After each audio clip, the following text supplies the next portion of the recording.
Studio That Has No Roof is a contemporary arts project for Bracken Educate Together National School, Balbriggan, County Dublin. It has three main elements. The first is a garden created by design collective Zero Degree Machines Donal Lally and gardener Niall Maxwell. The garden is designed as a place of beauty and also as a social space. The beginning of the conversation about the percent for our commission started with a kind of either-or scenario. Do you make an object that suits this courtyard, or do you make something that's kind of time-based or workshop-based in which the kids can participate? And the conversation between myself and Cleo developed into one where we thought we could do both.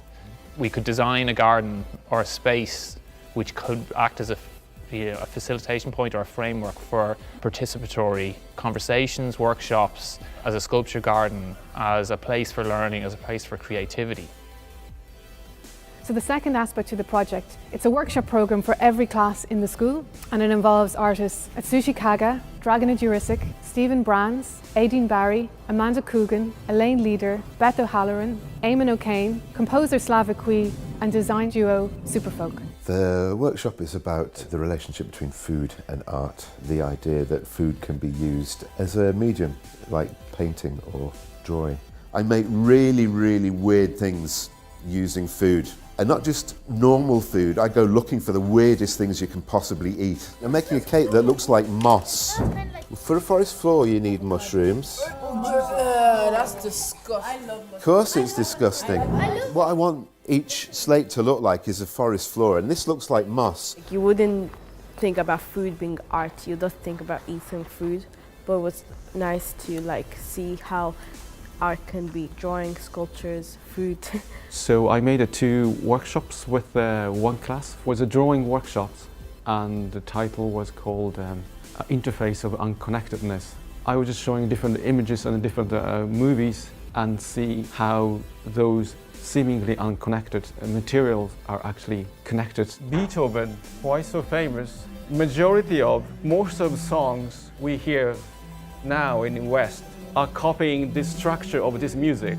Let's say Taylor Swift, this one here. She's keeping doing this, repeating the same thing. Exactly same as Beethoven. So let's draw this guy, Beethoven, on your page. So the workshop I'm about to do is dealing with the photographic portraiture, how to tell a story through use of a human face, and we are going to try to understand the distinction between portrait, self-portrait and selfie. Self-portrait is a work of art that depicts an image of an artist, and it's made by the artist. And when you create a self-portrait, you're creating a likeness of yourself, but you also try to convey a message to tell the other people about who you really are. And so we're going to look at the portrait of famous photographers, the portrait that they did of other people, and then portrait that they did of themselves. This is one of the most famous photographs of all time, and it's called Migrant Mother. It was done in 1930s during the Great Depression in America. How does she look? Did you see the pictures of Mother Mary with Jesus, holding a baby Jesus? It kind of reminds you of that picture in composition. And here is the artist, Dorothea Lang, that took this picture. Does she look sad and miserable? No. She looks strong and like an adventurer, doesn't she? She's sitting on top of the car. So it's very interesting sometimes how people portray their subjects and how they portray themselves. It's fun and shows you the differences between selfie and a self-portrait. And just figured out that taking pictures is not as easy as going doing a selfie, doing duck clips or something like that. It takes more time. In usual picture, you have to express how they actually feel, what their life is. Well, today I was working with the junior infants, and we were trying to find out different ways to make marks and seeing drawing in a different way to just sitting down with a pencil and a piece of paper. So the idea then today was to first of all show them a series of images of marks that they already spot in the world that a lot of us might miss. Anyone tell me what this is? Airplane. So this is an airplane making drawings, isn't it? And there's a good old splash, isn't it? That's a good one. What about this? Who made this one? A spider. Who made that picture? A big spider. And didn't Mr. Rain come and help decorate it with diamonds? Today we're especially trying to connect it to nature in the gardens. We took little cups of birdseed and the children left messages for the birds, and then the second part was taking just lemon juice and cotton buds and making invisible paintings. The idea of trying to see the way that children see. I was conscious that I was asked to work with the youngest children in the school. Like the idea that the very youngest to have their voice and their marks sort of validated in a way, because they are the smallest. I liked when we looked for stuff and I did the 11th pages when it dries out it's invisible. I liked the best when I was doing a bird's trail. I found a bee and a spider.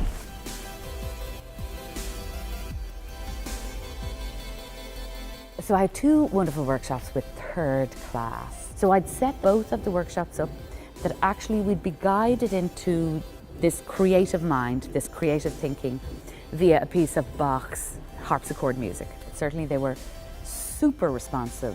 My name's Amanda and I'm an artist. How are you guys? And we're going to have a little project today, and I'm an artist, but I'm called a performance artist. So that means that I make drawings and I make paintings and I make sculptures and I make performances as well. So I think today we're going to try and make some costumes and some performances. I also am going to play a piece of music, and when we're listening to the piece of music, we're going to be imagining what possibly is going on and what could go on for our performance.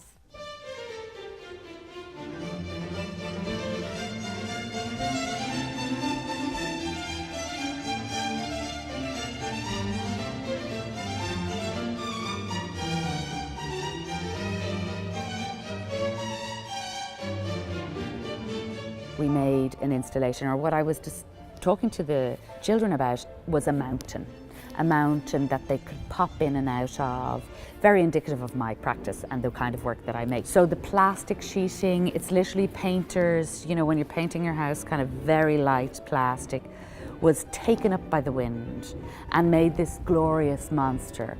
We had great fun and actually made some great discoveries on the way. And it was a great key to get them into the space of creativity and blue sky thinking. The third aspect to the programme is a commission by artist Atsushi Kaga. Atsushi made 3 pieces of permanent works for the garden, 2 bronzes and 1 neon piece. I made 3 sculptures outside in a courtyard. One of them is this text with the neon, says I was here. The second piece was a bronze sculpture of Principal Marion as Tinkerbell, and another one is mushroom hunters, and the images are from my work in the studio, a cat and a bunny. The second day I asked them what would they make if they had a commission. One of the popular sculpture was the Principal of Marion, so that was really inspired me. And also one of the students was drawing a bubbly writing.